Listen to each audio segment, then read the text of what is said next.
This is a movie for kids. Star Wars has never been good, but this is just insulting. I never want to see this movie again.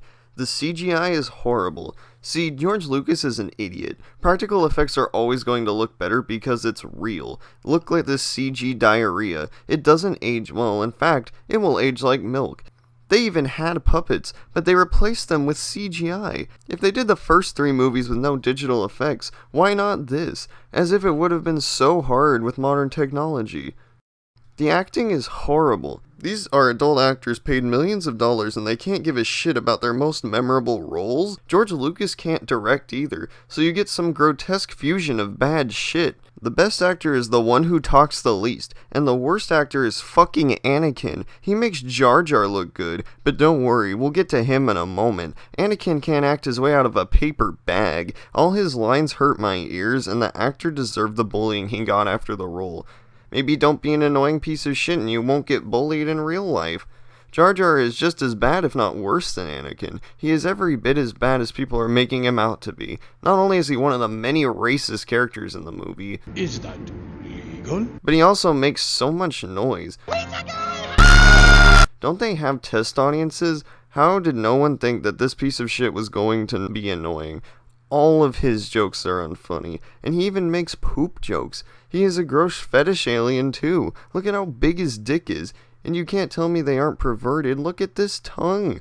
So we have 2 annoying high-pitched and squeaky-ass pieces of shit in this movie, and it makes me want to die. But we also have Natalie Portman in a typical performance for her career, where she can't act for shit. The story is confusing, and I still don't think anyone understands it to this day, and that includes George Lucas himself.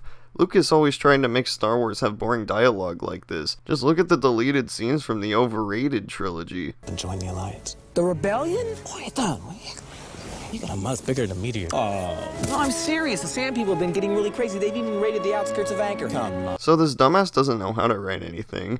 Glad he got to make his dumbass vision. None of the world building makes sense. You want to know why I started with this one? Because it ruins every other movie, and I get to make fun of the other shitty movies. So they have energy shields and energy bubbles. Why the fuck doesn't everyone have these things? If I was going into a war zone that looked like a Toho game, I'd want a fucking shield. Sure, Jedi can magically react to light speed lasers, but I can't accept them fighting other Jedi without shields. You think Knights just use shields because it looked cool? No, idiot. They used them to win every fight against shitheads who didn't use shields. Just explain your world, Lucas. You have your own vision, right? All he did was make a shitty kids movie. You know why a kid movie is an insult? Because it means no adult can watch them. Only kids with underdeveloped brains should watch it. And with episode 1 of Star Wars, that's completely justified statement. I think to enjoy this, you have to have an underdeveloped brain. What's good in this? Darth Maul has no personality or screen time. He even looks like Satan. Try being a little less fucking subtle. What is it, because he has a dick with 2 ends on it this time? All they have to do to beat this guy is slide the lightsaber down and chop his fingers off. Actually, why don't they do that on all lightsabers? Sorry, it's his big dick kids movie vision. Fuck this talentless fuck. All he did was make 3 shitty movies, and 3 more shitty movies. And those are the ones people talk about. Liam Neeson is such a dumb character in this, and he doesn't amount to anything. C-3PO is made by Anakin, but he doesn't recognize Vader in the original trilogy. So stupid. R2-D2 can survive fucking anything, I guess. The princess goes on a tropical planet in this many layers of clothes. How does she not die of heat stroke? These guys spit everywhere for gross out humor. The droids have intelligence, so why don't they just rebel against their creators? Why would they willingly be put into boxes? Also, if spaceships can fly anywhere, why don't they just shoot rockets at everyone from space? We don't need ground troops. How did Anakin learn flying skills anyway? He shouldn't be able to reach the pedals. All those child pilots, am I right? People actually like the music in this. People will come whenever they hear fast music, won't they?